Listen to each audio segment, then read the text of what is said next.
Welcome into this carrier update presented by Uptake. Donnie, we talked about reefer yesterday, started talking about dry van market today. Seeing kind of the same, differing trends in the two markets. Volumes are headed down in the dry van market. Yeah, this one concerns me a lot. Obviously, it's the biggest type of market in freight. But, here we look back at Memorial Day. It kind of peaked there at Memorial Day. We come down to 4th of July. It peaked a little bit, but it was less than Memorial Day. And now we're headed into Labor Day.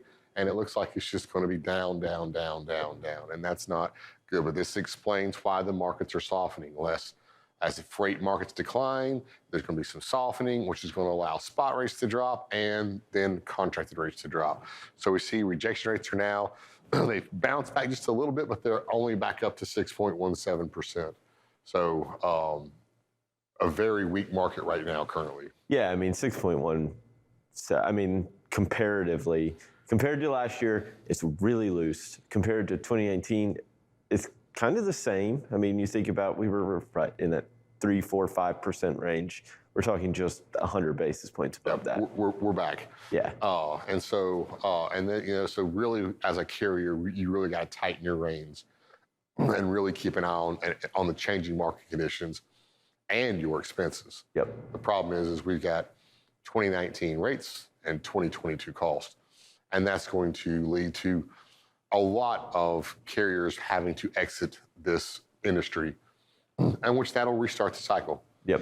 At some point, the supply and demand balance will even out, and then maybe even the supply lower, and which is going to push rates back up.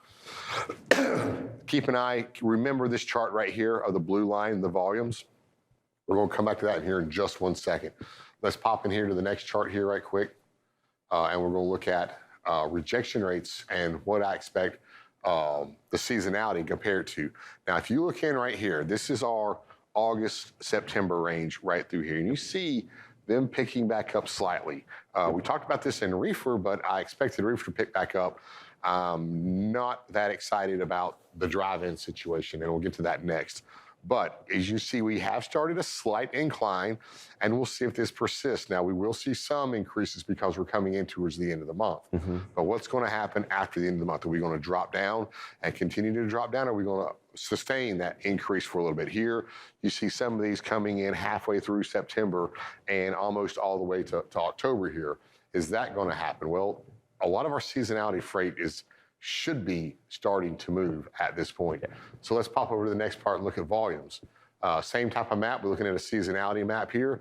We're in the blue. We're headed down. You see a little bit of up. Now, of course, this is the reopening, so I expect that to be up.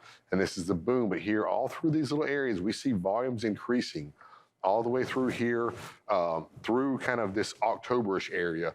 We see a peak in volumes. We also see, if you look at the holidays, we're a little bit up or even, and up. We're down. Yep. This is the beginning of this fourth quarter rush here, where it's going to probably run, where a lot of the contracted freight, Tony, runs. Now, you're talking about spot markets and everything. Well, we'll see that when things tighten up in later October, November, and all the way up to December, when that really time-sensitive freight needs to move. So perspective right now, we're kind of, I believe, when it comes to this fourth quarter rush, this is already a big sign that shows it's going to be soft all the way through the end. Awesome. Well, good stuff with this update, Donnie. We'll be sure to check it again with you in the second hour. Right now, we'll take a quick break. We'll be back with more Freightways Now.